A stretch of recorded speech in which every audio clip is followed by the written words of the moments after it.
Phone এবং message পেয়েছি। ওই কুত্তার বাচ্চাদের জন্য তো আজকে বিএনপির অবস্থা, ওই শুয়োরের বাচ্চাদের জন্য তো বিএনপির আজকে অবস্থা, ওই তোমার এই কুত্তার বাচ্চা বন্ধুগুলোর জন্য তো বিএনপির আজকে অবস্থা। আমি একটা বিভ্রান্তি তৈরি হলো আপনার বক্তব্যের কেন কারণে, বিভ্রান্ত যেটার জন্য হলো?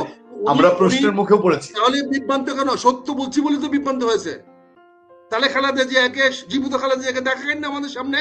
ওই শুয়োরের যোগাযোগ করি, আমি আপনার সঙ্গে শেয়ার করেছি আগেও, বিএনপির অনেক নেতা কর্মী সমর্থক তাদের আমি ফোন পেয়েছি, রিয়েকশন পেয়েছি। তারা একটা প্রশ্ন তুলেছেন যে মেজর আক্তার সাহেব যে বেগম খালেদা জিয়া হসপিটালে ভর্তি হওয়ার পরে বলেছিলেন যে উনি মারা গেছেন, সম্ভবত সেই কথাই তিনি বলেছেন, যেটার জন্য মঞ্জুর আলম পান্নাকে অনেক মূল্য দিতে হয়েছে। তাদের প্রশ্ন অনুযায়ী তাহলে কি তিনি তখন থেকে জামাতে যোগ দিবেন এই পরিকল্পনা, এবং এটা জামাতি স্টাইলে তিনি কথাটা বলেছেন যে আসলে তখন তিনি বিএনপির ওয়েল উইশার হিসাবে না, বেগম জিয়া মারা যান নাই কিন্তু উনি ওনার মৃত্যু সংবাদ প্রচার করেছেন। এইরকম বেশ কিছু আমি আমি আপনাকে প্রমাণ দিতে পারবো, আমি বেশ কিছু প্রমাণ দেওয়ার দরকার নাই। পেয়েছি। ওই কুত্তার বাচ্চাদের জন্য তো আজকে বিএনপির অবস্থা, ওই শুয়োরের বাচ্চাদের জন্য তো বিএনপির আজকে অবস্থা, ওই তোমার এই কুত্তার বাচ্চা বন্ধুগুলোর জন্য তো বিএনপির আজকে অবস্থা। আমি এভাবেই বলছি, ওই কুত্তার বাচ্চারাই সবকিছু নেগেটিভ হইতে দেখে, তারা পজিটিভ হইতে কোনো কিছু দেখে না। বলে দিও মেজর আক্তার তোমাদেরকে কুত্তার বাচ্চা বলে গালি দিচ্ছে। কিন্তু বেগম জিয়ার শারীরিক অবস্থা সম্পর্কে তখন তো একটা বিভ্রান্তি তৈরি হলো আপনার বক্তব্যের কারণে, যেটার জন্য আমরা প্রশ্নের মুখেও পড়েছি। তাহলে বিভ্রান্ত কেন? সত্য বলছি বলে তো বিভ্রান্ত হয়েছে। তাহলে খালেদা জিয়াকে, জীবিত খালেদা জিয়াকে দেখাবেন না আমাদের সামনে? ওই শুয়োরের বাচ্চাদেরকে বলো যে খালেদা জিয়াকে, জীবিত খালেদা জিয়াকে দেখা আমাদের সামনে না?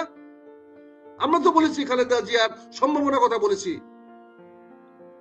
আজকে দেখাক। এখন ওসমান হাদি যে টাইপের ক্রিটিক্যাল, এখন বললে তো আর ওসমান হাদিকে কেউ দেখাতে পারবে না।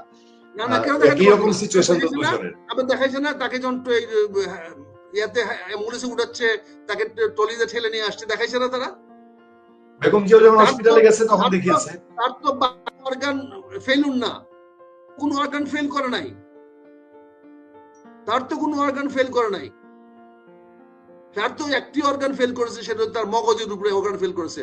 তারা সে অপারেশন করার চেষ্টা করতেছে, তার জন্য তার দুইবার হার্ট ফেলিউর করছে, হার্ট অ্যাটাক হয়েছে, সেটাও তার রিকভার করতে পেরেছে। কারণ তার লাংস ঠিক আছে, তার লিভার ঠিক আছে, তার শরীরে মাসল ঠিক আছে, তার ব্লাড প্রেশার ঠিক আছে, তার শরীরে ব্লাড দিয়ে ব্লাড রক্ষা করা হচ্ছে। এই রুগী আর দেশমাতা খালেদা জিয়া রোগ তো এক জিনিস নয়। আর ওই সমস্ত শুয়োরের বাচ্চাদের কথা তোমরা কোট করো, যেগুলা শালা ধান্দাবাজ ছাড়া কিছু না। এগুলো তো খালেদা জিয়া মরতে পারলো না। একটা দিন তো আন্দোলনের সামনে দেখলাম না এক শুয়োরের বাচ্চাকে দেখলাম না বুকে গুলি নিতে। হাদি তো কানের নিচে গুলি নিয়েছে, আর ওই শুয়োরের বাচ্চা একটা গুলি খেতে। আমি আপনাকে আরেকটা প্রশ্ন করতে চাই, সেটা হলো 1971 সাল নিয়ে। 10টা প্রশ্ন করে আমি জবাব দিব। 1971 সাল নিয়ে আমি কিছু বলবো না। 1971-এর পরে, 71 পর্যন্ত যা হয়েছে নিয়ে অনেক বিতর্ক আরো করা যাবে, আপনার সঙ্গে সারা রাত কথা বলা যাবে। 71-এর পরের সময়টা যদি বলি, 71-এর পরে এবং আমরা যখন স্কুল কলেজে পড়ি, টিনেজার হয়েছে, আমরা যখন বিশ্ববিদ্যালয়ে পড়ি, আপনারা যখন জোয়ান ছিলেন, ইভেন আপনার মিডল এজ, জামাতে ইসলামী বাংলাদেশে যে রাজনৈতিক স্টাইল, ধরে নিলাম তাদের আগের প্রজন্মের দোষ ছিল।